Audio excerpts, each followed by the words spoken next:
Welcome to my self-reflection video. My name is Scott Redmond, and without further ado, let's get started.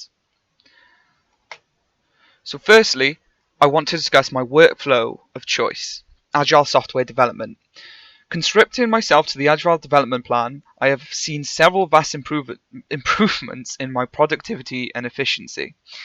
The iterative approach to development afforded me a faster delivery of my products rather than pooling all my time and energy towards one goal. Aiming to provide a sort of minimum viable product before the final deadline gave me a lot more room for quality and polish checks. Also, being able to deconstruct my project into individual tasks gives me more empowered decision making and allows me to embrace change throughout my project. These changes could both include good and bad advances. For example, changing the scope of my project due to unforeseen events and made it easy to direct the project in a more efficient manner in reaction to these scenarios. Also, the data I gained from these individual tasks included how long each task takes me to complete, and by using this data I am able to see which task takes me longer than others, and see in which areas I really need to improve on. I can also use this data to foresee complications in other projects. For example, if a certain form of programming takes me longer to complete, I can just adjust the scope of similar projects to adjust for such a situation.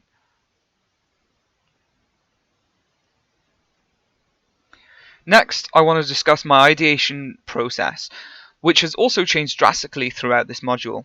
Wherein before I spent as little time as possible on my idea generation, usually going for the first idea I generated, now I've learned the importance of exploring a variety of ideas before deciding on a single one. I learned to develop a variety of these ideas and processes. Personally, I have found that whether you use mind maps, spider diagrams, or anything else, it is just vitally important to realize your ideas physically. This importance of having these references to your idea comes in the fact that you can use these to spread and share your ideas to other people, like the idea of round robin generation. I found that showing your ideas to others can really open your perspective to change to things to things you never even considered, and sharing your ideas with others in this way can only lead to more. Now I want to talk about what tools I used. Firstly, finding a digital agile supportive software like Miro, as I've shown in the examples here, was a massive boon to my process.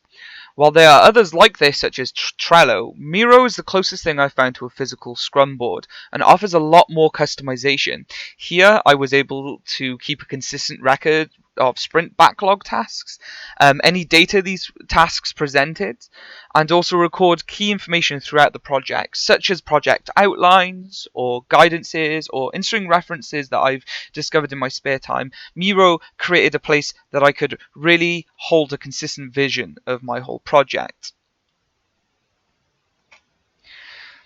Next up is Mixamo. Mixamo was another software that really helped me through this module. Having access to models and hundreds of different animations for those models allowed me to turn all of my attention towards the actual design of my games. For whatever projects I worked on, Mixamo supplied me with the visuals I needed to present my ideas in a much more visceral way, and saved me so much more time in seeking out help or trying to develop small placeholder models myself.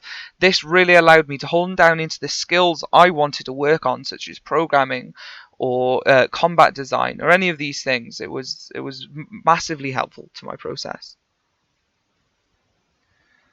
Another one of the skills I've learned comes in the form of remediarization. Before this, my sources for inspiration and references only encumbered my own experience with video games and left me feeling limited in my scope of ideas. Now I've seen and learned on how to draw inspiration from many different areas and sources. An example of this was James Reed's work for the Sex Pistols album cover, where he was able to generate a massive culture shock within the British music scene, and I sought to recreate a piece of that success. James Reed's understanding on the political landscape at the time helped to create the culture shock surrounding his work that ultimately contributed to the success that he found. Taking this as a foundation, I was able to recreate the culture shock I described in his work. Mimicking his God Save the Queen image, I took a political figure and made some preconceptions about the political views around me, and found a very similar reaction from my fellow students to that we see from James Reed's work. This has taught me to not only dissect those works within the games industry, but to to those of many different industries to broaden my limits of creative process and expression. Another skill I learned was understanding systems in games and understanding how they can originate from many places. Similar to how I took the God Saves the Queen success and recreated a small amount of that, I wanted to then take this in a new perspective into gamification direction. This leads me to wanting to understand how the idea of a system is shown in our own world. Being inspired by them as a child led me to the Roman Empire. The Romans' iconic legion and understanding how they organized one of the largest military empires in history led to a lot of inspiration and opportunity for gamification.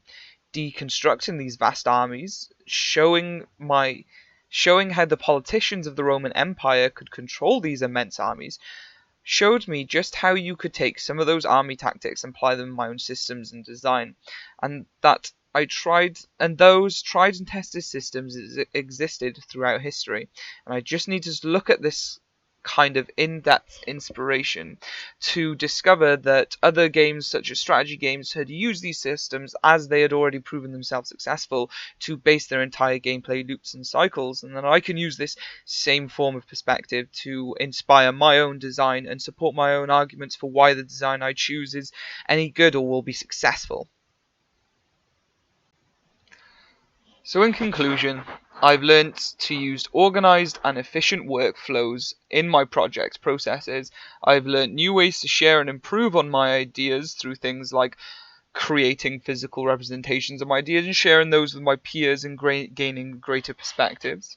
I've also learned to use more tools to improve and complement my process, such as Miro, Trello, and open source softwares like Mixamo, to speed up my prototyping phase and be able to concentrate more on my own areas of skill that I want to improve on later down the line. And learning to reach out into areas outside of my own industry has definitely proven to be a great way to increase my ability and expression of my ideas. Finding inspirations for systems in real world historical documents and figures and places, as well as more modern creative expressions that achieve the same kind of goals I'm looking for in my work. Thank you very much for watching.